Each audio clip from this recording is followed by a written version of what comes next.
Hi, I'm Dan Kammen, professor in the Energy and Resources Group in the Goldman School of Public Policy and in the Department of Nuclear Engineering at the University of California, Berkeley, where I also direct the Renewable and Appropriate Energy Laboratory.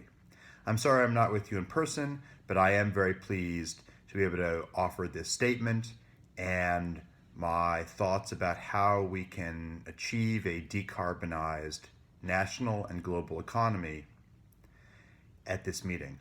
I first want to say that I'm very strongly in support of the AAUP resolution. I hope that everyone here considers it carefully, and I do hope that everyone is willing to vote and to advocate for it for a whole variety of reasons. And I'd like to spell those out in a couple different ways. First of all, at the university, I'm the director of the Renewable and Appropriate Energy Laboratory, where we study the low carbon energy transition.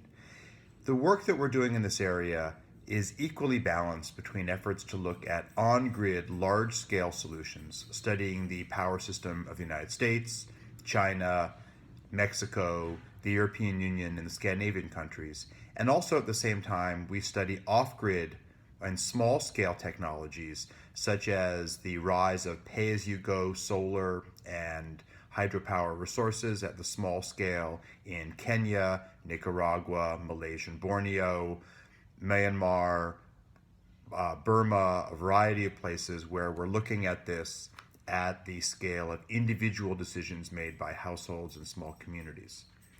We're also quite active in looking at what can take place in the emerging economies. And so our laboratory has produced low carbon models of the economies of Nicaragua, Kenya, Chile. We're completing a model for Peru right now, for Kosovo, Albania, and the Balkans as a whole.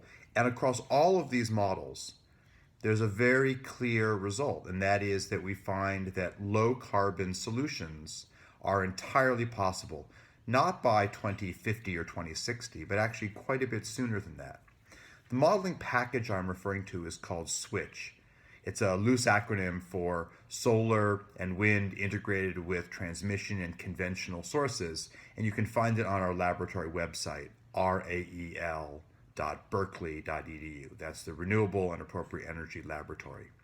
All of these models, from household scale to these smaller nations to these large regional models, all consistently come up with a very intriguing and very consistent conclusion. And that is that with the dramatic rise in the scale of production and the decline in cost and the ability to integrate solar, wind, biomass, if sustainable, geothermal, hydropower at small scale, certainly, and large scale where sustainable, and wave energy, gives us a much larger base than most experts even believe is possible.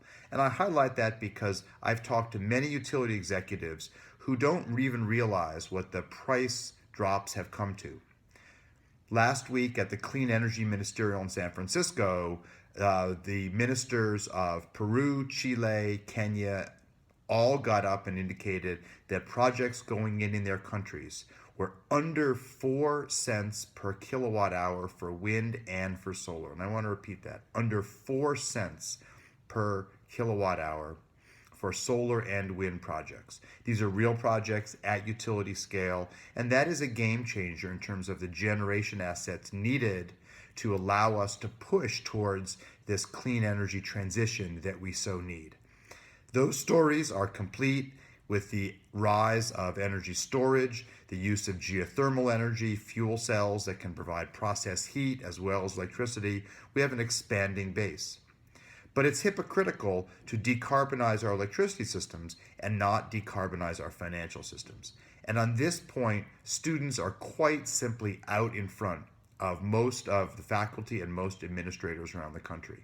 The fact that students are calling for a divestment process and those people 30, 40, 50 and above are finding excuse after excuse not to pursue this path is something that we should look at in terms of the politics and the sociology of clean energy, but also in terms of what it is that people who know they will be living in a warmed world need to grapple with.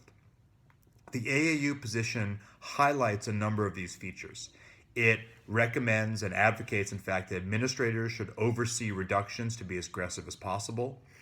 Within the University of California system, I am on President Napolitano's task force for a carbon neutral economy.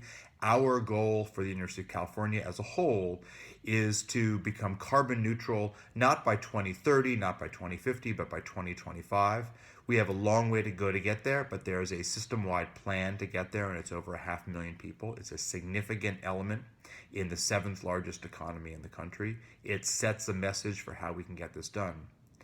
The AAUP resolution also calls on faculty who should create courses, curricular materials, and I urge anyone interested to look at my course, Energy and Society, that I've been teaching now for over 15 years. Its website is nature.berkeley.edu/ER100. It's a class that has grown from 30 students when I inherited it from current science advisor John Holdren to today, where it's over 300 students. We mix undergraduates and graduate students together in a course where we cover all the energy technologies. We cover the economics, the systems issues, the politics, environmental justice, and we don't cover everything that one might do. That's, of course, not possible in a course, but it gives students a diverse and detailed background. And I urge you to look at the course website where you can find the lecture notes, videos of the courses, all the problem sets, handouts, and we consistently have students who then go off and work at all of the agencies across the state, the country, and the world after one course. It is not a full education, but it highlights the beginning of a process that gets students where they need to go. In courses like this, they consistently come back and say, why aren't we doing more? The science of climate change, no matter what the political rhetoric it covers, has been settled for quite some time. The details are in fact increasingly scary. We're at the IPCC meetings, of which I'm a proud member and have been since 1999. What we often find is that the experts who know the most are the most worried. And that's a message that has been difficult to get into the popular press, even with the bending the curve or the realization that we are on this dangerous pathway now becoming increasingly clear. The resolution also calls for university scientists to devote more of their energy to researching energy efficiency and conservation and renewable energy, of which I would, of course, advocate is one of the most important, but also one of the fastest growing interest areas of students. So I urge this to be taken very seriously. And then the governing board should begin a process taking as quick as possible, 5 years or less, to purge the endowments of those fossil fuel funds. After all, since we know we can get it done in terms of the energy systems, that's what my laboratory studies, it is absolutely ludicrous that we are so hypocritical that we look at the energy process but ignore the financial part of the equation. And it's really on the politics of that last piece that I want to highlight part of the story. I've been a very loud advocate for decarbonization within our system at the University of California. I've written multiple articles, both by myself and with colleagues at Cornell and other universities, highlighting the opportunities. But what we consistently hear as the simplest version of the argument against divestment is essentially that divesting is a hollow gesture, meaning that if we divest at the university level, it is first a drop in the bucket, and it will simply leave investment opportunities for those willing to go into this area. Both of these statements are factually false. On the first point, universities are very significant thought leaders. They change not only what their own endowments do, but of the many investors, alumni who take very seriously what universities do. The second part of that story is that it does in fact have a very large impact. It sends a high-profile signal that leaders who think for the future, as you heard from Bill McKibben, take this not only seriously to the level that they'll decarbonize the energy system, but that they will make this a central portion of what they're working on overall. The AAUP resolution, in my opinion, gives the groups that manage university endowments and manage the infrastructure a 5-year window, more than reasonable given how clear the information is.